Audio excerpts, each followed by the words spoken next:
In a quiet neighborhood in Dayton, Ohio, there was a home with pale walls and a pretty yard full of pink roses. Inside the kitchen, where the morning sun streamed through the windows, Bella Davis was making breakfast for her daughter, Joanna. Her hands, steady and gentle from many years of working as a nurse at the town hospital, moved with care and certainty. "Mummy, what day is it today?"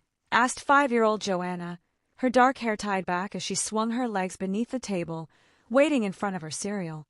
"It's Saturday," Bella replied with a warm grin as she poured orange juice into a cup. "Daddy said he'd take you to the big park today, remember?" Joanna's face lit up. "Yay! I always have fun with Daddy." Footsteps came from the stairs, and Robert walked into the kitchen, wearing a dark blue shirt and his usual kind smile. "Morning, sweetheart. You're full of energy today," he said. "Daddy, good morning. Let's go to the park," Joanna said, bouncing in her seat. Robert gently rubbed Joanna's head and gave Bella a kiss on the cheek.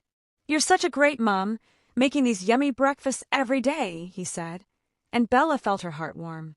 After her first husband, Robert, passed away in a car crash, she used to feel scared about raising Joanna alone. Back then, when life was hard, she had met Robert at the hospital where she worked.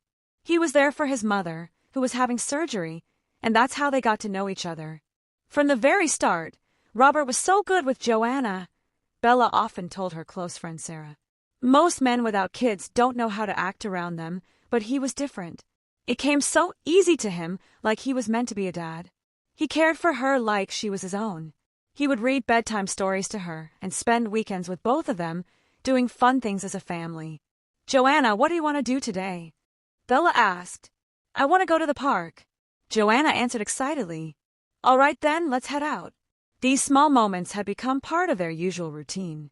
"Bella, whenever you're tired after night shifts, I'll look after Joanna so you can rest," Robert would often tell her. "Thanks a lot. It really means so much to me," she'd reply with appreciation.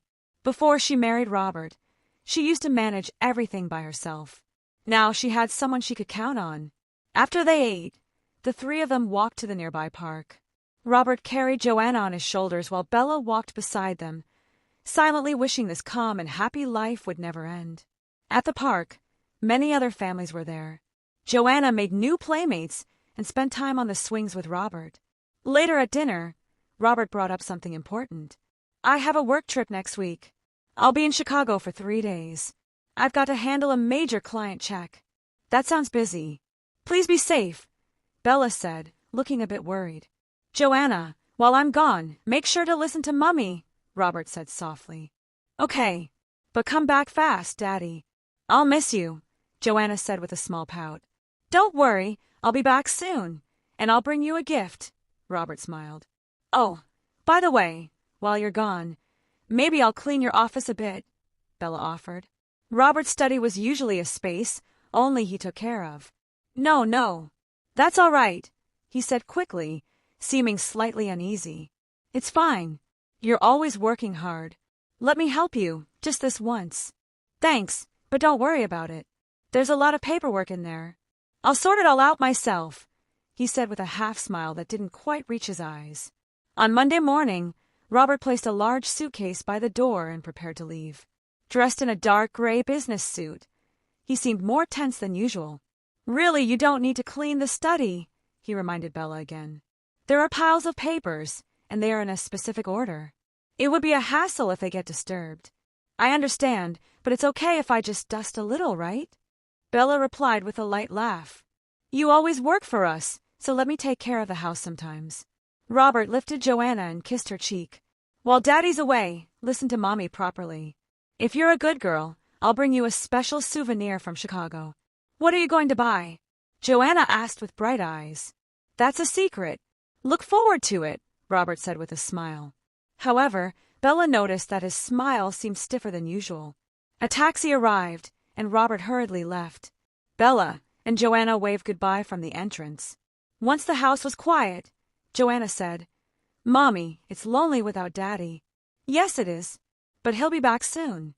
Until then, let's have fun together, just the two of us," Bella replied, holding Joanna's hand. The next day, Tuesday, Bella took the day off. Nursing was physically and mentally demanding, so occasional breaks were precious. "Shall we clean the house together today, Joanna?" Bella suggested, and Joanna was thrilled. "It's fun cleaning with Mommy. I'll help too." Joanna brought out her small cleaning tool set, a birthday gift from Robert that she cherished. They began in the living room, with Joanna sweeping the floor while Bella arranged the sofa cushions and vacuumed. "Mommy, look. I got so much dirt," Joanna said proudly, showing her dustpan. "That's amazing. Joanna is a cleaning genius," Bella praised her daughter. Cleaning together as mother and daughter was enjoyable for Bella as well. During her time as a single mother, she often felt too exhausted to manage household chores properly, but now she felt at ease. In the kitchen, Joanna wiped the low shelves, saying, "Daddy always drinks coffee here, doesn't he?" "That's right. Daddy loves coffee," Bella replied with a laugh.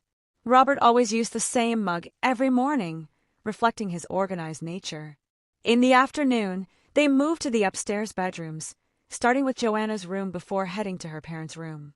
"Mommy and Daddy's room always smells nice," Joanna remarked, noting the scent of lavender air freshener.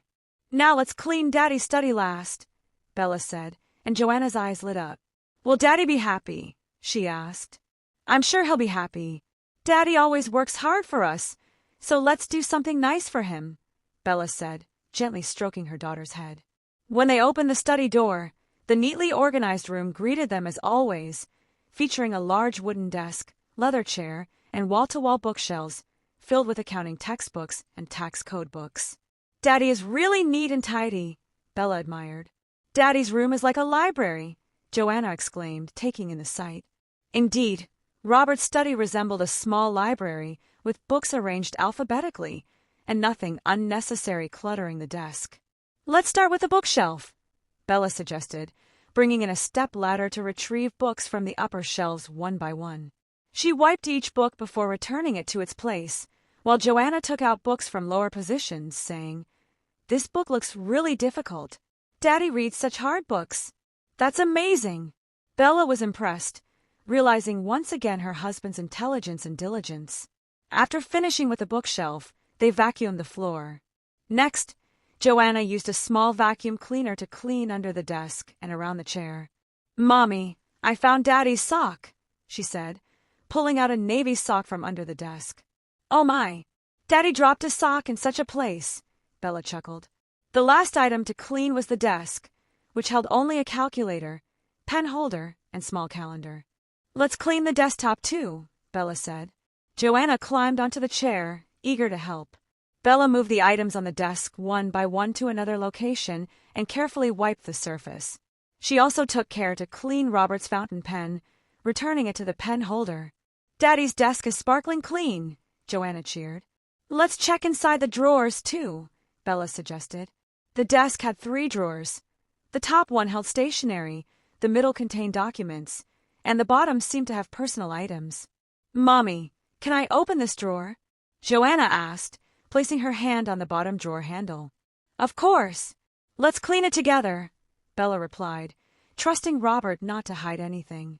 Joanna pulled the drawer open slowly, and as it opened completely, a strange silence filled the room. Bella couldn't believe her eyes. Inside were numerous photographs of Joanna, carefully stored like a precious collection. "Mommy, this is—" Joanna's voice trembled. Bella rushed to the drawer, feeling her heart race as she checked the photos one by one.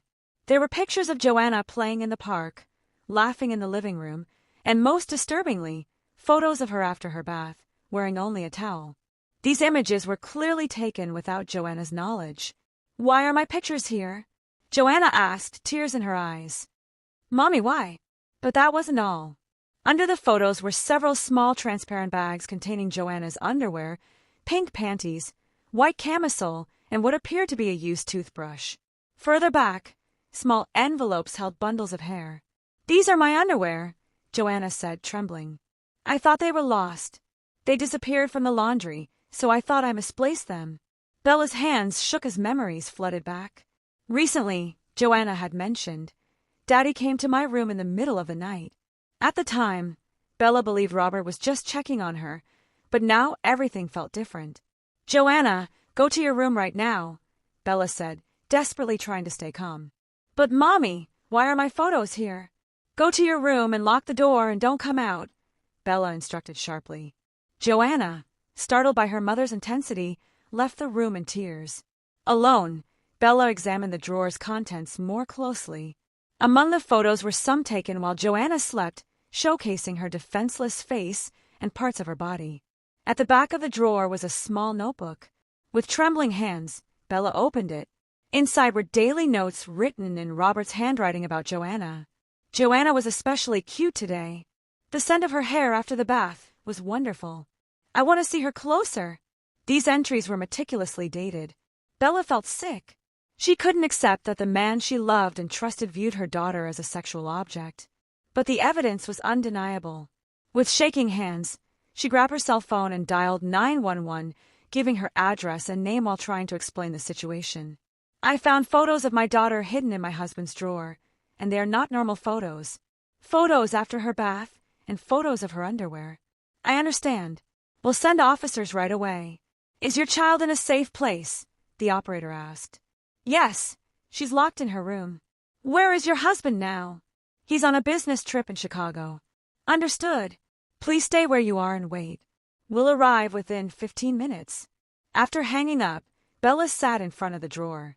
Memories from the past 2 years rushed through her mind. Robert's hands when he had Joanna sit on his lap. His gaze when he brought towels after her bath. How he would peek into Joanna's room at night to check on her. Everything now took on a terrifying meaning. 20 minutes later, the doorbell rang. Bella hurried to the entrance and opened the door to find a middle-aged female officer and a young male officer.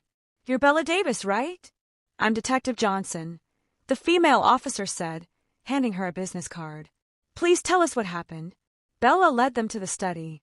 I found photos and belongings of my daughter hidden in my husband's drawer. This is clearly abnormal. Detective Johnson carefully examined the contents of the drawer. This is indeed a serious situation. We'll need to take these items as evidence. The male officer produced evidence bags and methodically placed the photos, underwear, and notebook into the bags one by one.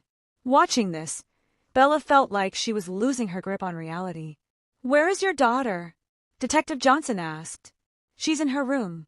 She's only 5 years old, and I don't think she understands what's happening. Later, we'll need to speak with her along with a specialist counselor. But first, please tell us about your husband in detail. Bella sat on the sofa and recounted everything from meeting Robert to their marriage. I thought Robert was genuinely kind. He doted on my daughter. I never imagined he was thinking such things. Have there been any concerning incidents in the past? Any unusual behavior? Or has your daughter mentioned anything? Bella held her head in her hands. Recently, my daughter said Daddy came to her room in the middle of the night, but I thought he was just checking on her. And she also said he suggested taking a bath together, but I thought it was normal father-daughter bonding. Bella, this is not your fault, Detective Johnson said gently. These criminals are very skilled at gaining trust. They often target single mothers. So, he may have had ulterior motives from the start. Tomorrow, we should have detailed results about his past. Tonight, please stay somewhere safe with your daughter. Can you stay with a family member or friend? Bella called her best friend Sarah. When she briefly explained the situation, Sarah immediately said, Come right now. I have a room ready. That night, Bella spent the night at Sarah's house, holding Joanna in the guest room. Joanna kept asking, When is Daddy coming home? But Bella could only respond, He won't be coming home for a while. Accepting the reality that her beloved husband, whom she had trusted, was actually a predator targeting her daughter was unimaginably painful. The next morning, Bella woke up early. In Sarah's kitchen, as she made coffee with trembling hands, she wished that the previous night had been a nightmare. However, her cell phone's call history reminded her of reality. 5 missed calls from Robert. Bella, are you okay? Sarah asked as she entered the kitchen, placing a hand on her friend's shoulder. Joanna is still sleeping. Did you sleep well last night? I couldn't sleep at all, Bella confessed. I kept thinking about the past 2 years. How foolish I was. I put my daughter in danger. It's not your fault. Anyone would be deceived by someone so cunning, Sarah reassured her, placing a coffee cup in front of Bella. At 10 a.m., Detective Johnson called. Bella, can we meet at the station this afternoon? We have important information about Robert's past. Bella asked Sarah to watch Joanna and headed to the police station. In a small conference room prepared by Detective Johnson, she heard shocking truths.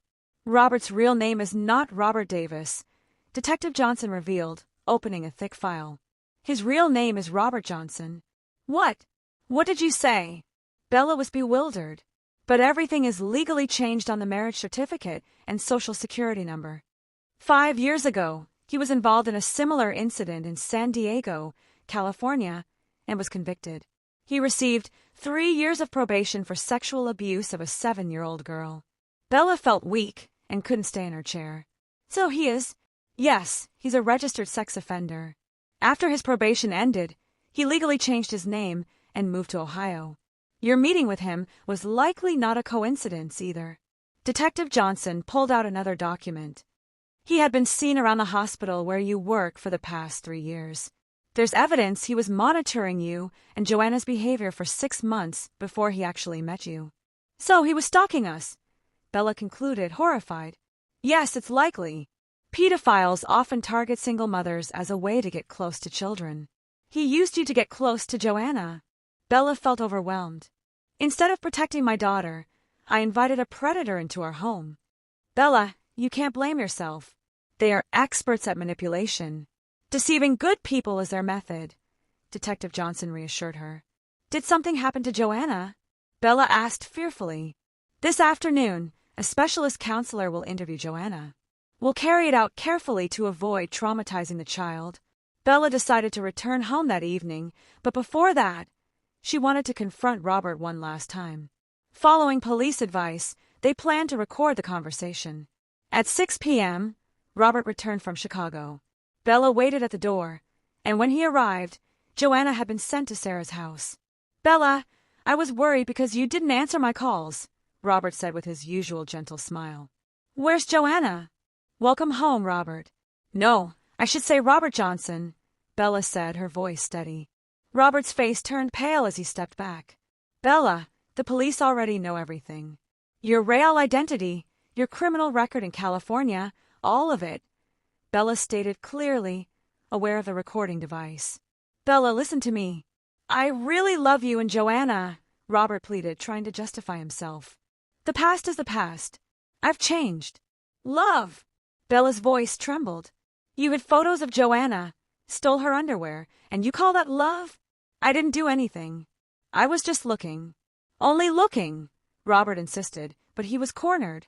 You wouldn't understand, but Joanna is a special existence to me. Pure and beautiful.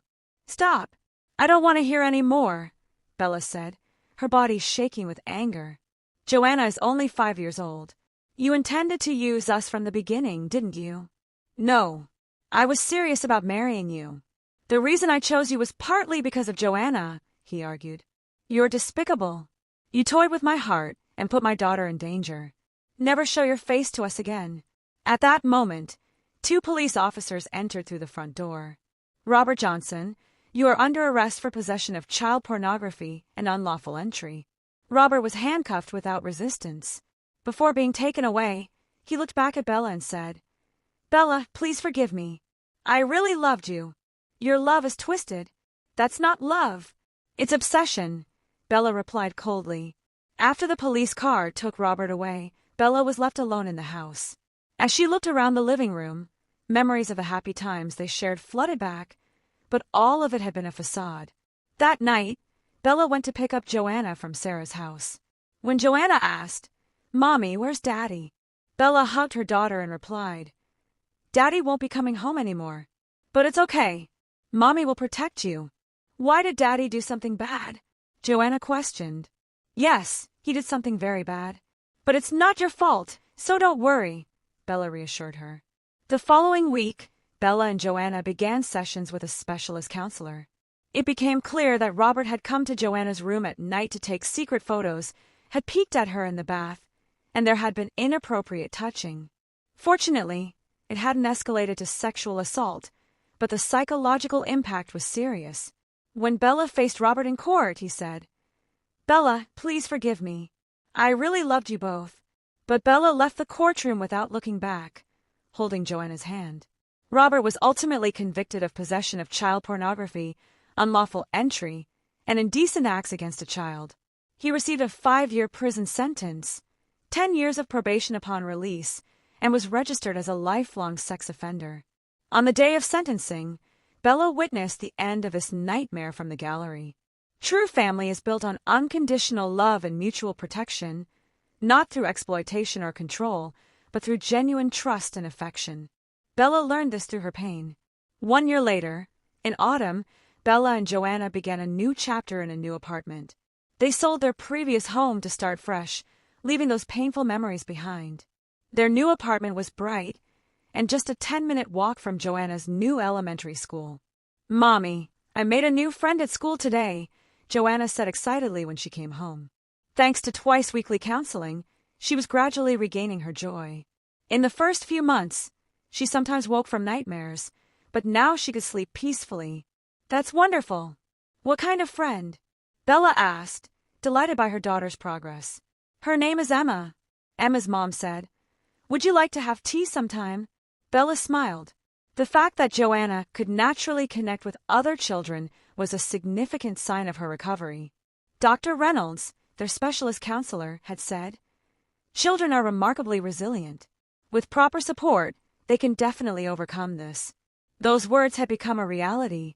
Bella continued her own individual counseling, dealing with the self-blame of how she failed to see Robert's true nature. However, the counselor frequently reassured her, "You are a victim." Deceiving good people is their method. Her colleagues at work were also very supportive. Patricia, the head nurse, said, "Whenever you need to adjust your schedule, put Joanna first." The hospital staff cared for Bella and Joanna warmly. "Mommy, when is the next daddy coming?" Joanna asked innocently one day. "The next daddy?" Bella was surprised. "Well, my friend Samantha's mom married a new daddy. We'll get a new daddy too, right?" Bella sat beside Joanna and gently held her hands. "Joanna, let's stay just the two of us for a while longer. We're perfectly happy that way. Family means those who love and protect each other. The number doesn't matter. But wouldn't it be better to have a daddy? Someday, someone who truly loves us might come along. But right now, Mommy and Joanna are a perfect family, just the two of us. Having you makes Mommy the happiest in the world." Joanna seemed to understand her mother's words and smiled. "I'm fine as long as I have Mommy." 6 months ago, a letter arrived from Robert, sent from prison. It read, "I really loved you both. I want to start over." Bella didn't hesitate for a second and tore it up. She didn't show it to Joanna either. "Mommy, another letter from the old daddy," Joanna said when she brought in the mail. Bella quickly put it through the shredder. "That person is no longer our family. Let's forget about him."